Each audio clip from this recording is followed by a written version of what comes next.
Welcome back to the Drive-In Asylum double feature. And as you can see, Gene and I have been joined by, Sam Panico. Hi, Sam. Hey, hi. What How is you guys doing? up? Nothing much. Just got Oh, don't done. say that. You just had something amazing happen to you. I just wrestled. Yeah, I just. We came out of the crowd and attacked somebody, and I threw a chair in someone's face. So that was It's pretty fun. about time. That sounds like force. Yeah, I'm a big fan of hitting people with chairs. It's really the best feeling in the world. So, you know, but it was a good time, and started for a new company, and now I'm here, where I belong. Right. I'm glad you put that on there at the end. Yeah. So I heard Oh, you guys might have liked Sweet Home. this was the first time I saw it, and I fucking loved it. It was so good. Uh, I don't know where this movie's been all my life. In I must have Japan. been watching SF Brownrigg movies while this was, the thing everyone was talking about, man. What would the Japanese SF Brownrigg's name be? I don't know. I don't think the Japanese would make movies as static as SF Brownrigg's movies. No, they're like this. Nothing's happening in this movie. Make stuff happen. I kind of thought that this movie reminds me of The Haunting a lot. It's kind of similar. It has like that same kind of feel. But Yeah, there's a lot of things that you could compare this movie to. Poltergeist mm-hmm. would be another one, definitely an influence. The Thing, that morphing ghost woman at the end with shit coming out of her head and arms, and she was there the whole time. Like, what took her so long to show up to that party? Yeah, and the funny thing is, like, this game, the movie and the game never came out in the U.S. So that's probably a reason why it's not as well known. But the director Kiyoshi Kurosawa did Paul Slater, which did eventually come out in a new version of it came out. Yeah, and Cure. Have you seen Cure? No, I have not. Cure is good. I've seen that. Yeah, I like these. The thing I like any abandoned house movie. You know what I mean? Like where there's like something.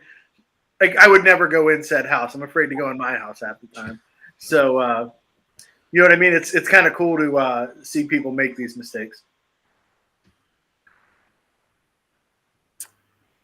Gene, what about you? Hi, Mark. How do I feel about this movie?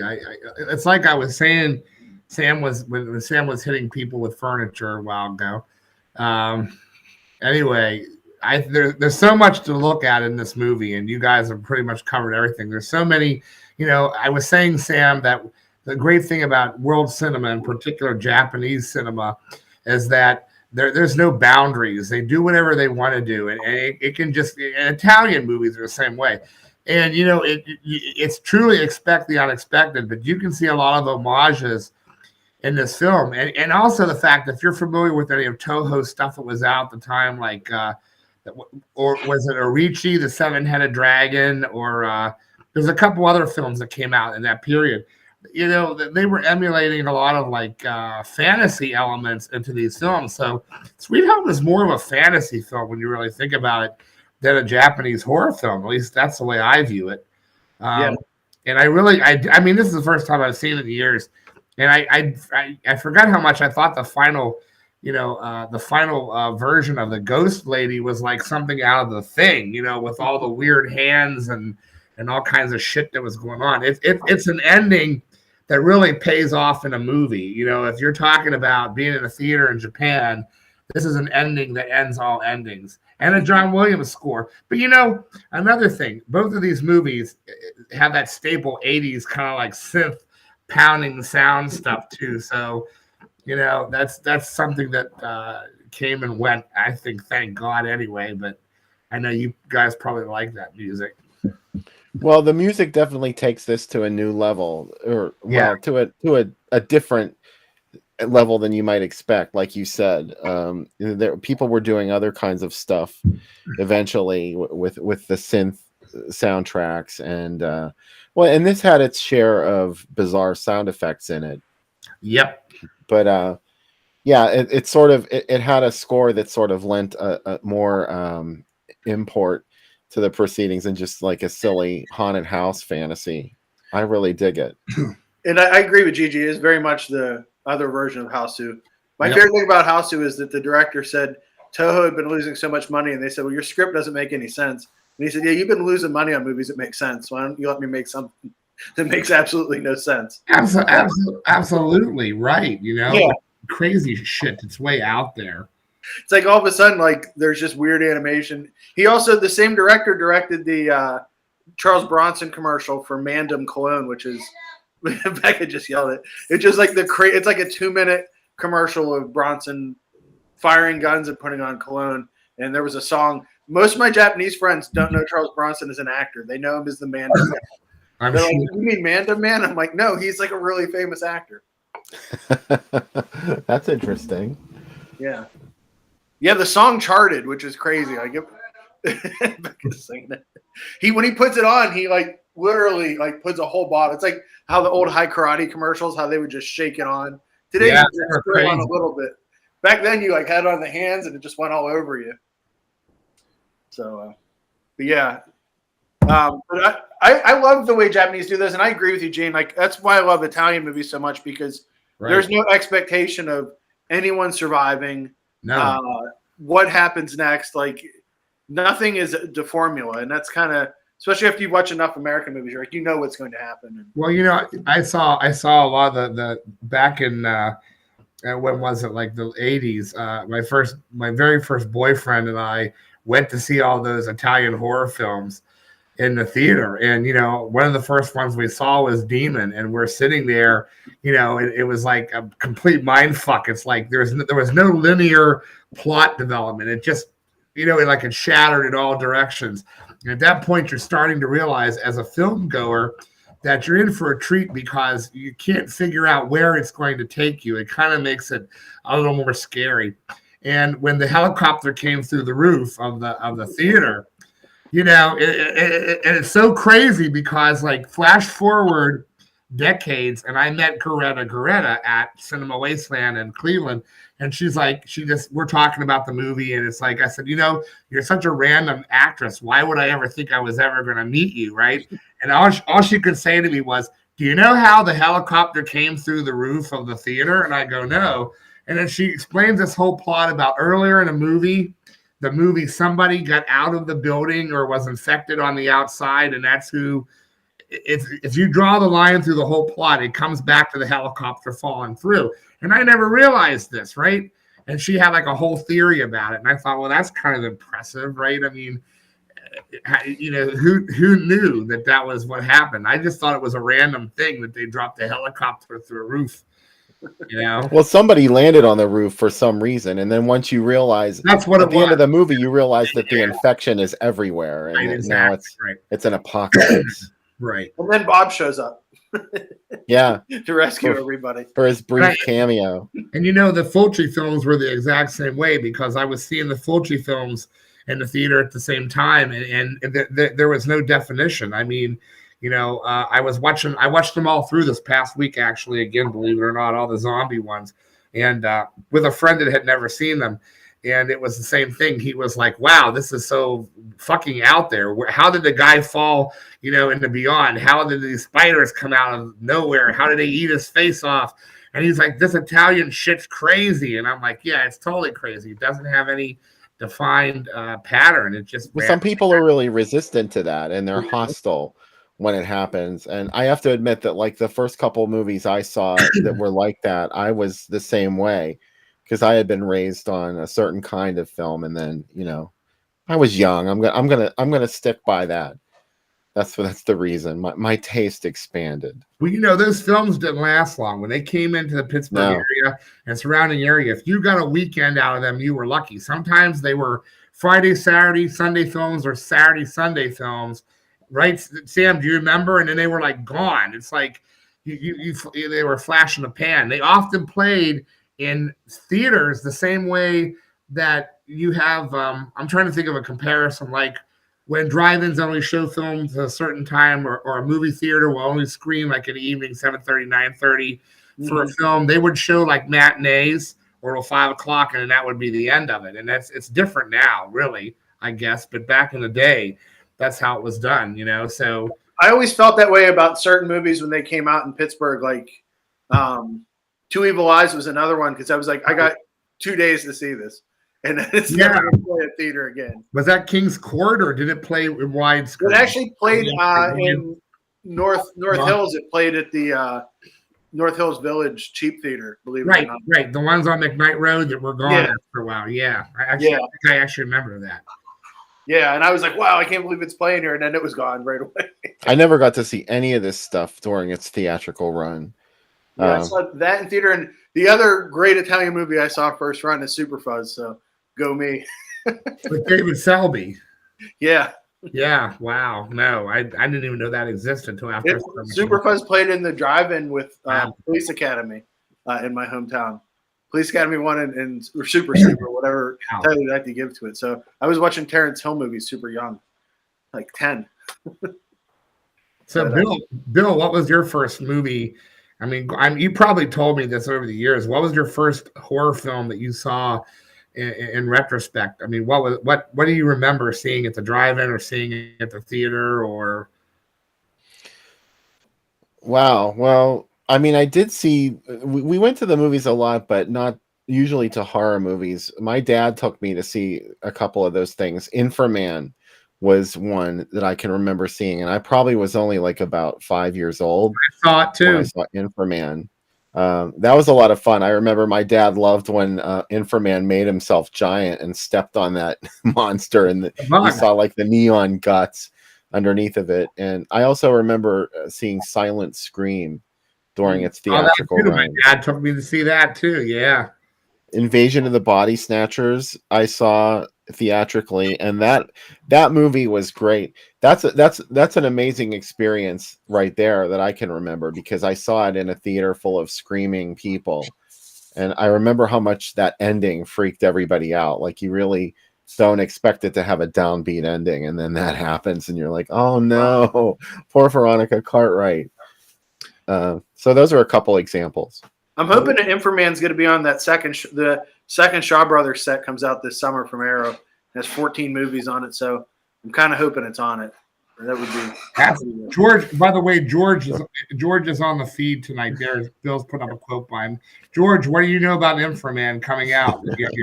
Have you heard anything? Because God, George knows everything. Yeah, he's a go-to. Well, you do too, Sam. Actually, you talk to the labels a lot. I mean, I'm completely oblivious to what's coming, but I just try to keep up on everything that's coming out. But I agree with George. I think Super Fuzz was on every single day on HBO. Like, yeah, they ran it a lot. Oh. The first time I got to see Suspiria theatrically, but it was after I saw it on home video. I think I saw it like in the early 90s, like 91 or 92. I rented it. And oh my God, I couldn't stop laughing at the soundtrack. It was like that. But I loved it from the first time I saw it. And then I saw it theatrically a couple years after that. And that was an amazing experience. We saw it together too, like what, 2 or 3 years, maybe? Yeah. I was there for the you were there. Remember? Over at that's what we're talking about. We saw you there. Yeah, I remember that. I saw back, I used to get into all these movies when I was young because my dad wouldn't take me. I had like adult friends that would do it and say I was their kid. They were horror fans, so I was lucky. Lucky you. Yeah, God. And so I saw Dawn of the Dead in the theater, and it was amazing because, listen, this is great. Like, I told the story dozens of times on shows I've done. Night of the Living Dead just was not shown in Pittsburgh in syndication. It wasn't. This is the weirdest fucking thing in the world. Everybody out there had syndication packages with Night of the Living Dead. We did not, and it didn't run on Schiller Theater until George Romero was on there in a reunion show with Bill back in the 80s. Anyway, here's the crazy thing about it. I saw Night of the Living Dead for the first time on MTV, hosted by Elvira in like 1980 or 81. So I didn't have any reference having seen that first to go see Dawn of the Dead. So we went to see it. It was non-rated. My friend Jay's dad took us. It was a bunch of guys, various ages, around 12 years of age. And you know how guys are. You all go see a movie like that, right? And we're all sitting there, and like, they bust into that ghetto tenement building, and that throat gets the neck gets ripped out, and I started getting cold sweats. And then they blew the guy's head up, and I like fucking lost it. I'm sitting there going, "Oh my God, there's no way I'm going to last through this movie." And I look over at my friends, and they're all like this, they're all like fucking wiped Shell out. shock. Right. So then, next day we're talking about it, and this is such a guy thing. Yeah, it was a fucking awesome movie, man. You were upset. You're such a pussy, blah, blah, blah. And I'm thinking, all you guys were scared to death of this movie the entire time we were there. But, I still have that impact of like every time I see Dawn, I think back to seeing it in the theater, and it really fucked me up at 12 years of age. Because I had been watching horror movies since I was a kid, but I had absolutely no reference point of that type of violence and in color, which made a difference. So when I saw Night of the Living Dead, I was actually pretty scared to see it because, Dawn of the Dead had PTSD'd me for like the rest of my life. You were like that apocryphal audience that Roger Ebert saw it with, that he wrote in the review, where it played a matinee and kids were crying and it was real to them. And like in his original review, where he kind of didn't like it before he came back around. Yeah, George, the one Roger Ebert review about it, where he played a kiddie matinee and kids were upset about it. Oh yeah. Yeah. I saw Night as a kid a couple of times. Wow. I saw it when it showed on. Well, when Dawn came out, they did show it on Channel 11, hosted by Bill Cardille. Yeah, you know what? You're right. That's true. It was prime time, though. Yeah. It wasn't an episode of Chiller Theater like at a normal time. But during every commercial break, they showed that terrifying TV spot for Dawn of the Dead, where the elevator opens up and the zombies come out with the heartbeat. Yes, yeah. The sound. It was really scary. Like 6 or 7 when that was on, and I kept begging my dad to watch it. My dad's like, "Look, like that movie scared me, and you're a little kid, and you're not gonna like it." And I think I made it like 10 minutes in, and when the Dawn of the Dead thing came on, of course I ran out of the room. It was the same reaction I had to that Incredible Melting Man set, Bill, that I found, the makeup set. They had it in a Rite Aid like years after the movie was out, and I was horrified by this makeup set. I remember that set. Right. Yeah. How did that happen? So like it's not a movie that was like mass marketed. You know what I mean? And all of a sudden there's like a kid's makeup set for the Incredible Melting Man. Did Captain Company have something to do with the marketing? I'm 100% sure they did. Yeah, they must have. George said when he was a kid in the theater, the tenement scene was insanely intense and horrifying. It really was. From that film, it was very screwed up. That's a really scary thing, because a lot of that movie is so outrageous that you can't take it seriously. But that's something that happens right there, where people are living, and you really get a sense of this is the real world. This is what happens when the real world. In the basement, and they're like all laying around still alive. Like they locked in the basement, and it's like a living morgue. It's the thing that scared me as I got older is the scenes of the TV station, because they're very. When 9/11 happened, it was almost the same. You're right. Yeah, you're right. Like the same way with the crawls and people not knowing what to do, and and then you have Richard Liberty with an eye patch yelling stuff. That was what was so brilliant about Night, is that it sort of showed something that would happen, and you it didn't even have to necessarily be zombies. Just something makes society start to unravel, and you're not safe anymore. I did see the remake of Night it played in Big Beaver, crazily enough, for a week. And whenever they said Beaver Falls, the entire crowd screamed at the top of their lungs like anyone could hear us. But it's like, hey, how often does Beaver Falls and New Brighton get into a movie, right? Well, this speaking of Night of the Living Dead, the remake, and a plug here, Living Dead Weekend this summer in June is going to be doing almost a full cast reunion. In fact, Patricia Tallman has been added with Tony Todd, so that's a really big deal. So if you guys have nothing to do that weekend in June. I think it's 9 and 10.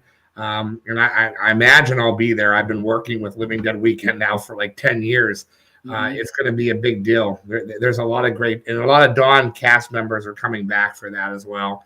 So it's on their website. Check it out. And it's Pittsburgh's premier George Romero related, in fact, world premiere, the whole world George Romero convention. It's a lot of fun. It's very well run.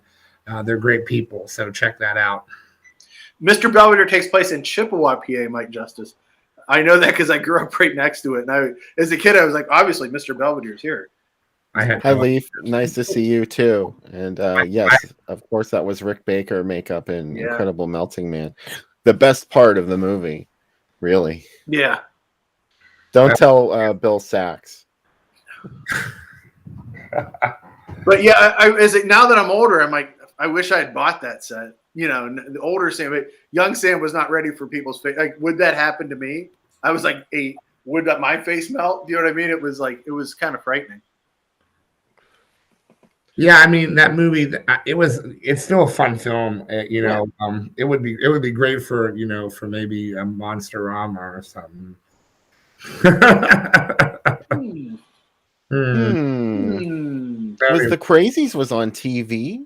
Wow, that's amazing. I love The Crazies. Actually, that's one I love that movie.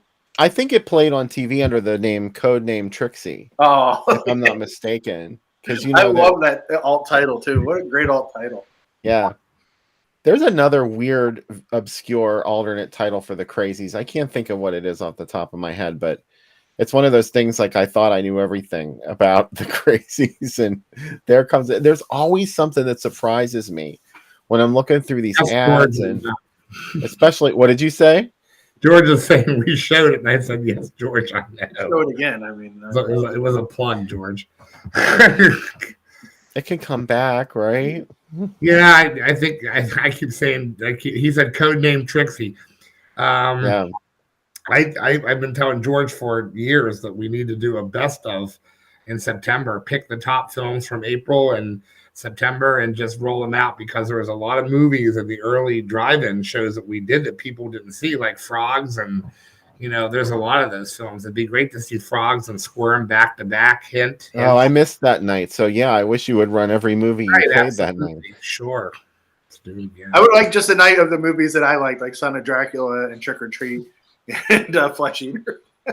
Ones that play at 5 a.m. that nobody wants to see. Son of Dracula was a crazy, talk about, obscure. Yeah. I love it.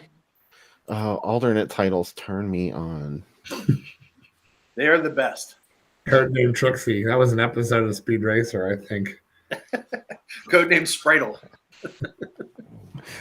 Chim Chim. Chim Chim. Spritel's doing the Shriner commercials now on TV. Ooh. George gave us a little hint here. One is returning in September from the first one. Man. So yeah, There's looking forward to spoilers tonight. Yes, it is actually. Life spoilers are happening. I'm looking up some other alt titles for the Crazies for you, Bill. The Mad People, was that the one? Maybe. I don't know. A pretty good one. I actually remember when they were filming that in Evans City, because a number of my family members are from that area. And I remember my mom saying, they're filming another one of those horror movies up in Evans City. Some old ladies killing people with knitting needles. 2 years later, several of my cousins could lie to me at family function and say they filmed that in Grandpa's house. And then I found out years later they didn't film it in Grandpa's house. Sam, I am getting parched, and I would really like a drink. Oh, let's do that. I think that would be a really good idea. Let me go into the kitchen. Sam's mobile. Oh, man, I did it. Follow me. Oh, my God. Sam's director is amazing point of view shot. Sam has a cameraman. Look at rack focus, everything. I got it all. Oh, anyway.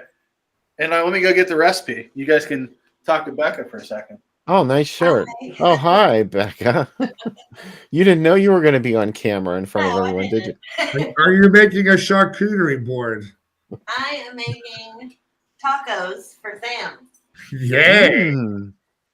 And someone went to wrestling tonight. I'm So we living. didn't eat dinner yet. I'm living life. Is what I'm doing. It's the best. Oh, and he's drinking on an empty stomach. This is going to be good for the third segment. Oh no! And an adrenaline up stomach, so this is going to be real good. We're going to have the third segment on the second segment again.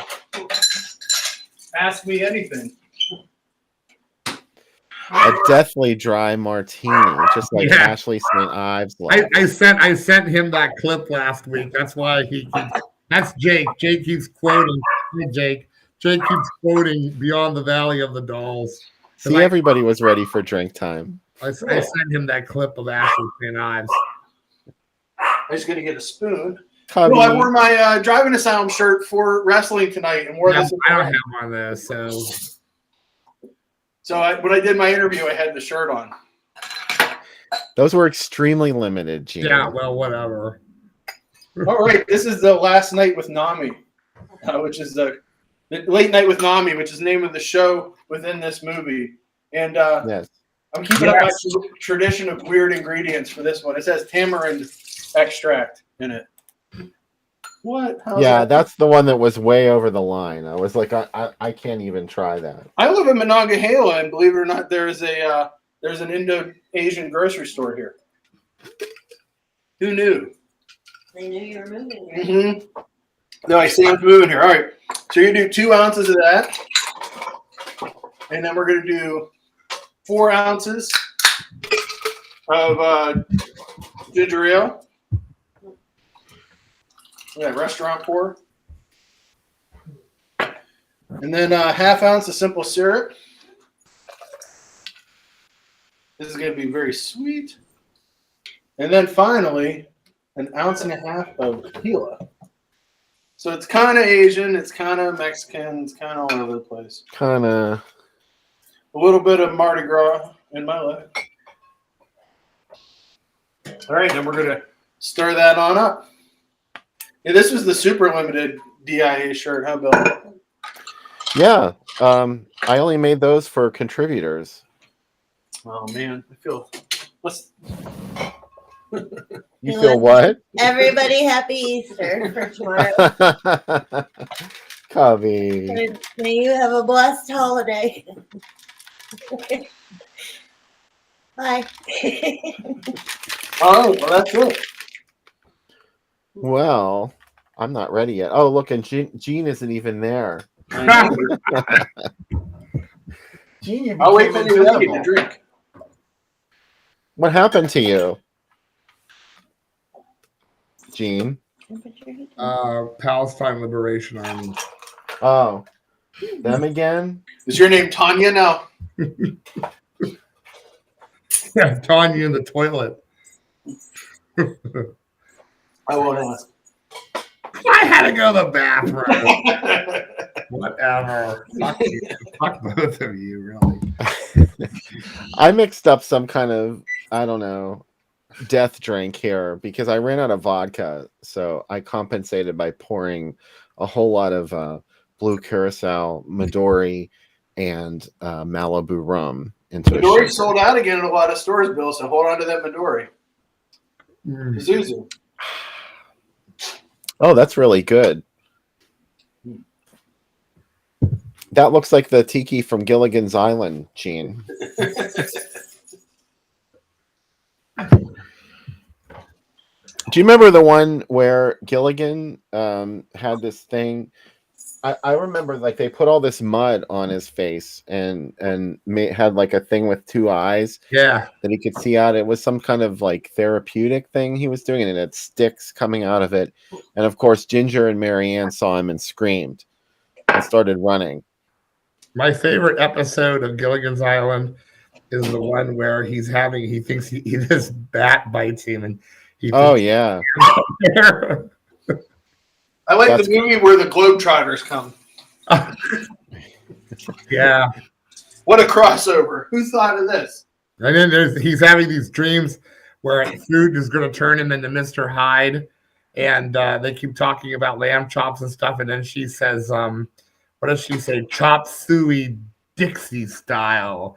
and then he turns around and he's got the fangs. And I looked it up. There's actually a recipe for chop suey Dixie style. Whoa.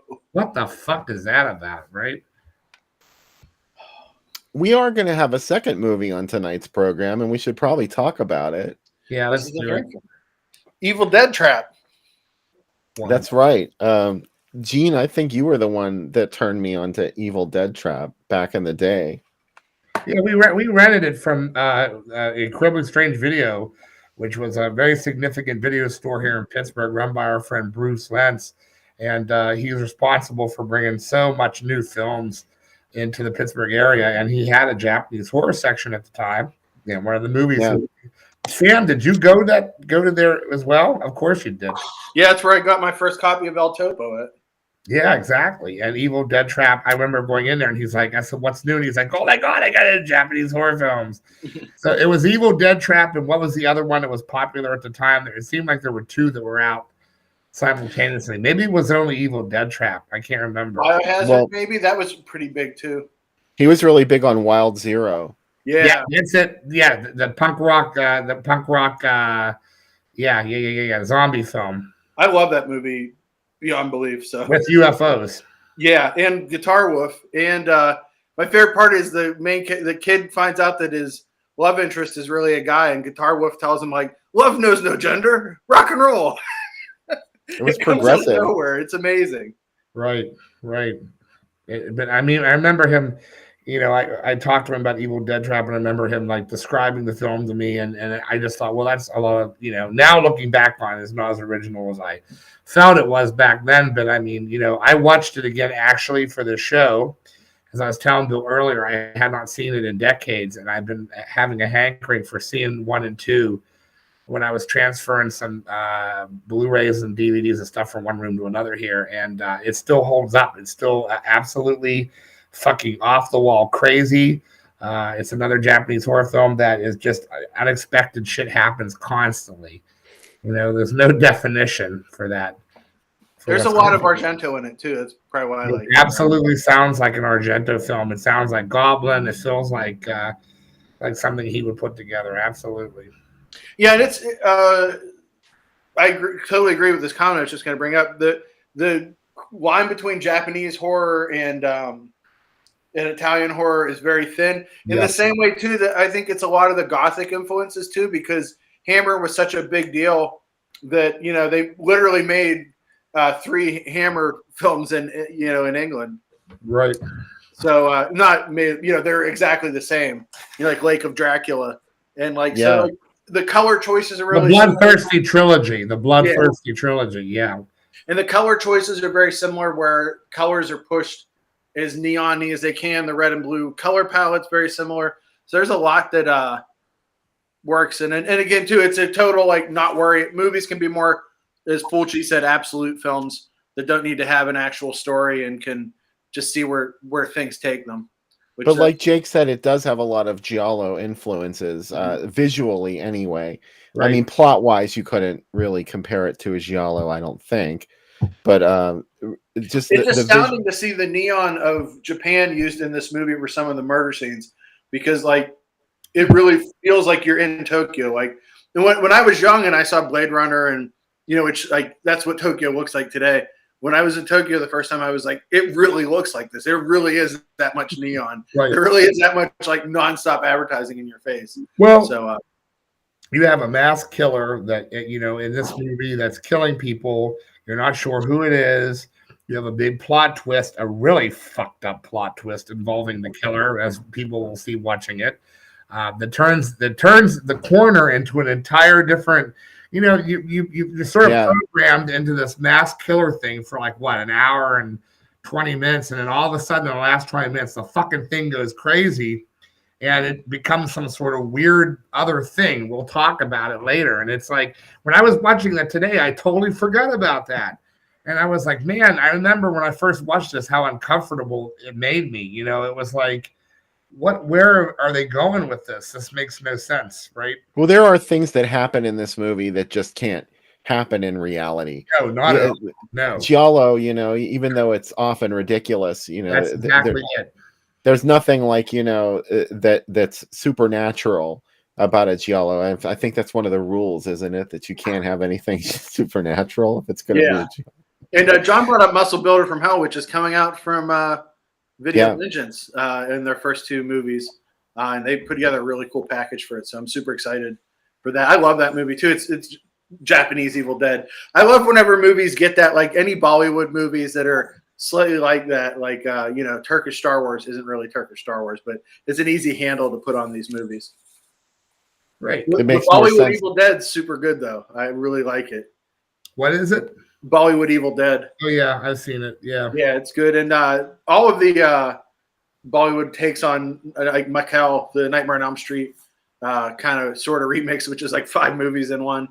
I love seeing like how other cultures like take these, and that's what's amazing about Jolly too, is like it's where does it come? It's like British writers like with taken into German movies, brought back into Italy. Do you know what I mean? And like kind of it's just this weird like United Nations of influences. Right. Jake is absolutely right. Phenomena is an example of supernatural giallo. That's true. It really is, I really like Hotel Fear too, which just came out from Mondo Macabro. That's a really good one too. It's like in that weird, like I always say, like there's either it's about a murder or it's about someone going crazy. And it's a woman slowly losing her mind for some reason. Monkeys with straight razors. Ah. That's the best one. No, it's not. It's a lethal combination, whether it's Argento or George Romero. Get them fucking monkeys away from straight razors. It's better than Monkey Shines, I will say that. Oh, God. I saw that in the theater. Me too. Ugh, bad. I watched a lot of Japanese horror movies when there was a time years ago when one of Sam's wrestling associates was in Pittsburgh, and he was a Japanese guy named Makita who wrestled under the name Soldier, and he stayed at my house for like 3 months. I remember that. And it was just like, me and Mark and Makita would, and his English wasn't really good, but it was better than my Japanese. So, well, a lot of the things that, we would hang out and we would do things, and we didn't really talk a whole lot. And we would watch movies. I wanted to watch movies that I had either Japanese subtitles on the DVD or it was in Japanese with English subtitles. And Evil Dead Trap was one of the ones that we watched.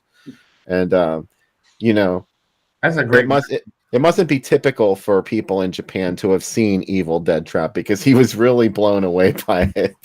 And he was like, that was really weird. It's funny because when we had like 4 different Japanese wrestlers here and they wanted to go to the movies. And the only thing that was out that they wanted to see was Van Helsing. And it was over there like, that movie was so boring. I'm like, yeah, welcome to American horror movies or fantasy movies. They're like, nothing really happened. That like, movie had way too much CGI in it for its own good. Yeah. It's a good idea, but doesn't work. Someone brought up Creepers, which is Vince's fave. Well, one of them. And hi, Noel. Hi, everybody. And Pamela Coleman is joining us on this second segment. We missed you, Pam. And thanks to Jake for coming back and John Strikers. Okay, I'm starting to sound like Romper Room. That's my favorite part. You're like Bill has Magic Mirror. Click like on the video, and we'll love you for it eternally in a supernatural way. In an Evil Dead Trap way. In a supernatural giallo kind of fashion. Also, going back to the first movie, I wanted to mention, I told Bill on a break, there's also aspects of Nightmare on Elm Street really in that first one because it involves children's murders in a furnace and a creature living in a furnace, or from a furnace. So there's even sort of like if she would have had a striped sweater on, it would have been the end. Like Bollywood Nightmare on Elm Street. Yes. Oh my God. Crazy stuff. That movie has a Michael Jackson impersonator in it too. I mean, it's the craziest movie. Awful. That's a legend. I like those movies because they're like 2 hours and 6 minutes and they feel like 10 minutes. Like there's so much that happens. You're like, I don't know if I'm ready for all that will happen in a Bollywood version. Bollywood Fight Club, not good. Bollywood Silence of the Lambs, wonderful. Oh my God. It's real good. I've only seen the trailer for it. I've never sat through it. I recommend it. It's really good. It's actually on Tubi, believe it or not. Tubi has tons of Bollywood stuff. I know. I'll find that tonight, actually. It's mind blowing. Charlie Angels is on there too. The Thailand version of Charlie's Angels. Suicide Club is another fave of Sam's. Yep. He digs that one. Yeah, I do. I actually, it turns out, yeah, I like a lot of J horror stuff.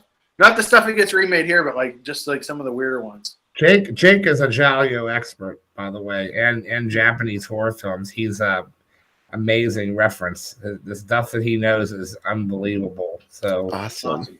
he's really smart. Yes, Jake, you are. That's great. You know, so Evil Dead Trap, I have to also say, it's pretty brutal. The violence in it. I mean, the stuff we saw in Sweet Home was pretty over the top as well. Especially the guy that kind of like melted in the midsection. yeah. But this really has some more realistic violence in it. That's kind of like, disturbing at They times. go for it. Yeah, Japan has a big OAV market, that's original animated video, but also Yep. a big market of people that the movies made just for video, and they're not like our streaming videos. They're made for very select audiences. Like Tokyo Guinea Pig is probably the best example I can think of. Caligula the figure or Caligula the Bob movie. Guccione He's obsessed with the Bob Guccione movie. Anybody who would profess to be an expert on Caligula is most welcome here. He's good. But what about the Joe D'Amato ripoff version? That's what I want to talk about. That's coming out soon, isn't it? Or is it out? Severn just put it out. Yeah, It's out already. it's something. I haven't seen that one. You'll like it. Michelle Suave is in it in the beginning. What is it called? Michele Suave. Yeah, Suave. I just watched Baron Munchausen. He was the AD on it, and I was like, oh, that's why this movie looks just like Cemetery Man in parts. That's another underrated film. It never got attention back in the day. Yeah. Cemetery Man really didn't, I love that movie. Yeah, YouTube is really a revelation. YouTube has allowed me to see so many things that I had only dreamed of finding one time, back in the 90s when you had to actually buy things on bootleg videos and stuff. Caligula, The Untold Story is the Joe D'Amato one. Yeah. Right. And it's if you weren't offended by the Bob Guccione one. Yeah. Those got you taken care of. Jake loves I'm pretty sure you were offended by the Bob Guccione one. No, not at all. Nor the Joe D'Amato. Not you. I didn't mean you. Well, wasn't that the reason why what's his name got divorced from the actress he was with? Mary Steenburgen left what's his name because she found out about that movie. I never Caligula? Huh? She found out about Caligula. They were in Time After Time together, remember? And yeah. Malcolm McDowell. I guess she finally saw it and had issues with him being in that movie. I heard that was part of the reason for that it. was one of those movies that was the must be 18 to rent at my hometown video store. It had like the big piece of tape and marker written over the cover. So there was like this hushed rumors of what was in it in grades, in like middle school. Right. And like by the time I saw it, like it could never live up to the legend of what it built. I was like, yeah, it's all right. Do you know what I mean? But like I think that's the if I had just seen it, I've been like, wow, this is crazy versus, it was the 100 Days of Sodom of my small Western Pennsylvania town. You know that when you look at that film and you see that Helen Mirren is in it and several other really, Peter O'Toole. Yeah, Cool, yeah. British actors. It's amazing that they it must have been a hell of a vacation at Bob Guccione's expense. It's like I love like Christopher Lee talks about being in the in some of the movies he was in, and he was like, oh yeah, well I didn't realize that there were new people behind me, and when I turned my back, like you were a secret agent, like this didn't happen. Do you know what I mean? Jess Franco is not smart enough to pull the wool over your eyes. Like you knew that there were new people all over this scene, Right. And do you know what I mean? And like some of the actors in Caligula said the same thing. Like we didn't realize this was going to happen. Like you didn't.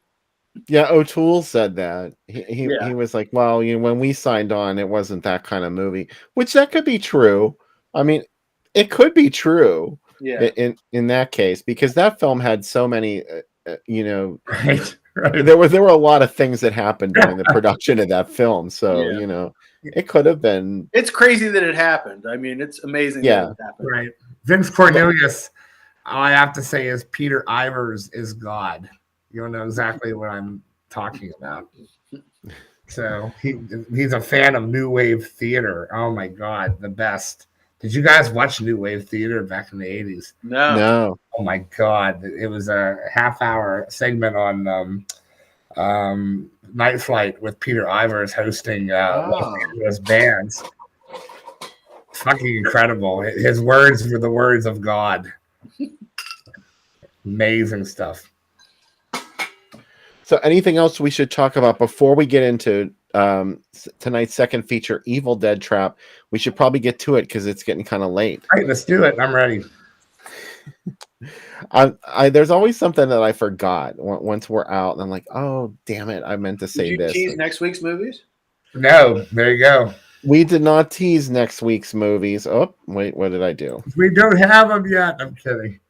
No, we have them. We know what they're going to be, and I'm not going to tell you what movies they are. You just prickly set the wrong reel. No one will ever know. But I will tell you that Mike Justice is going to be on with us next weekend, and these are two movies that are near and dear to Mike Justice's heart, and I know Sam loves both of them. I love them too. He hasn't seen either one of them, but he loves them. Right, exactly. So that's all we're going to say for now. It's time to watch Evil Dead Trap 2, or Evil Dead Trap, not Evil Dead Trap 2. The link is on YouTube on the Groovy Doom page, so go ahead and watch it. Come back afterwards. We'll have some more chat. Gene, are you coming back? Yeah, if I can stay awake. All right. We'll try. So we'll see you then.